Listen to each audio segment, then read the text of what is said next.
organizations that have weathered through difficult financial stress. They were private sector examples, and so I'll try to bring those in as appropriate to our organization. But that was maybe the best interesting session. News at 11 on legislative things. Everybody wants money, and there's none to be had, I guess. The state's budget's in a difficult situation.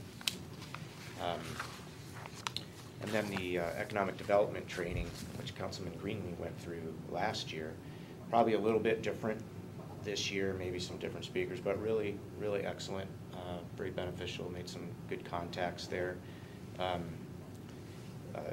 Sort of on a semi-humorous note, the one takeaway that I got was in a session where a gentleman came in and he was talking about branding communities as destinations. I don't know if you had that one. And he talked to all of us about our logos, and he talked to all of us about our branding taglines.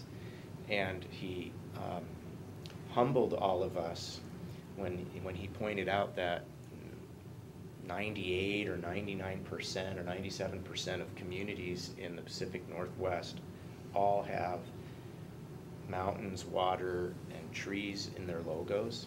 That our logos all look the same. They don't, of course they don't, but in the broad sense, he said, none of you stand out with your logo. I wanted to raise my hand and say there's Lewis and Clark on our logo as well as those other things, but I didn't do that.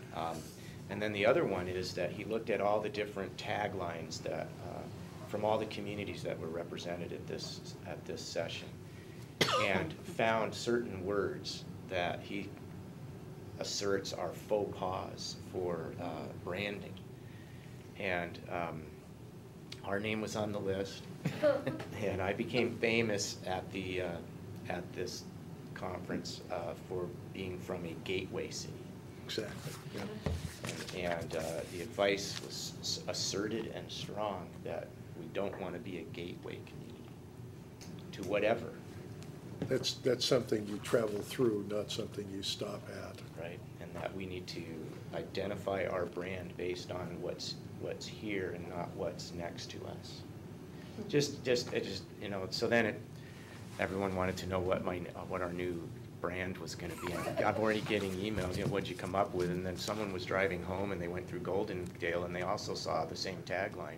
Huh. And I had to explain that there's probably 4 gateways. There could potentially be 4 gateways to the gorge, east, west, on both sides of the river. Anyway, and so not to say that I'm going to begin this big campaign now with you to rebrand the community, but I think there was some food for thought about how we identify ourselves, and if we want to be a destination community, then I think that would be something for us to seriously look at.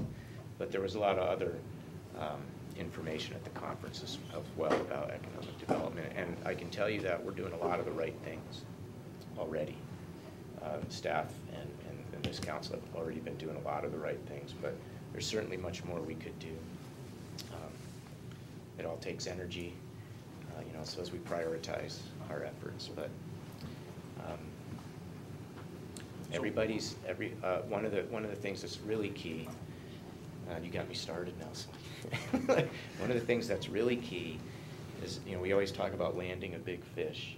We want to get that big employer in our community, but the percentage of jobs in a community that result from those types of things is low nationwide, and most jobs are from growth of existing companies in our communities, and the disparity between the amount of expenditure and energy toward recruitment versus the payback is very disparate, and a reminder that we need to really be looking at retention. And so I was pleased to know that we've already undertaken that sort of a process in a very concerted way in cooperation. Partnerships was also a big key. In cooperation with Camas, ourselves, and the Port of Camas-Washougal, going out and talking to businesses in the community of all types to get feedback, let them know we're here, and let them know that we want them to be here and that we'd like to see them grow, and how can we help, how can we get out of the way. We had one over in Camas, we're going to have one soon. down at the port, and maybe another one. And that's just a start. So there's things like this BEF adjustment that we're making, just all part of the message, creating a perception that it's a place that you want people to come, and that you can do it without wrecking the place, right? That you can be open for business, but not at the expense of the place that you are. So it was inspiring and encouraging, and then we all looked at each other and said, okay, so we all want the same thing, you know, all these communities, and but we have a lot of advantages being located where we are because we're proximal to a large urban center.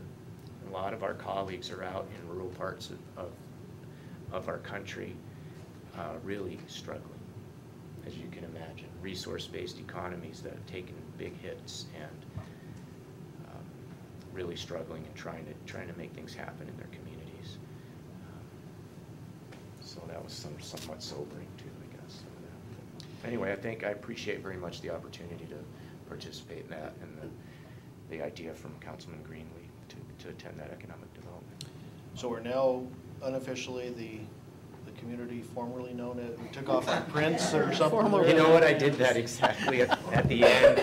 I bought a Pendleton blanket to bring as a gift. You have to bring a gift from your community. I brought the mill. So I brought the mill, and I had to reintroduce myself. I said, I'm Dave Scott, administrator with the city formerly known as the Cape. So we think, I know. Anyway. Well, good. And you got introduced to all the other city managers, city administrators? Yeah, the week before. Secret handshakes all done? Those that were there, yep. Okay. Yep. A really good presentation along the lines of this resolution that we've been discussing tonight. The city manager from that community with the tragedy at the coffee shop, Lakewood. Oh, wow. Andy was there, and it's the first time he'd given a summary of everything that happened and what a community needs to be prepared for, and how a community needs to respond, and how a community moves forward. It was very, very professionally done, very emotional for him, I'm sure. We were all proud of him. Did a really good job. And then we've read about the Alaska thing just in the last couple of days. So, you know, anytime you hear about that, it's a difficult thing to hear. Council items. Molly? Nothing. Bud? Michael? Nope. Jennifer? I don't have anything either. Dave? I'd like to talk briefly about the economy as an intro to a proposal that I want to make. I'm looking at the U.S. economy, and I'm seeing that it's on a downward course with rising first-time employment claims, rising housing foreclosures, and about face by the Fed signaling its worries on the economy. Signs of a dramatic slowing in the Chinese economy, which is one of our major bankers, and a broad deterioration of consumer and business confidence. And so with continued bailouts and government spending sprees and increased regulation in the private sector, it doesn't appear that a quick recovery is likely at the national level. When I get into a situation like this as a manager and as an executive, I've learned over the years that the thing to do is to look around and find out somebody who's doing it right and getting better results. By the way, the Germans are doing it right and they're getting better results. When we went with a big stimulus, they went with a small one. And it was a big debate between Obama and Merkel. The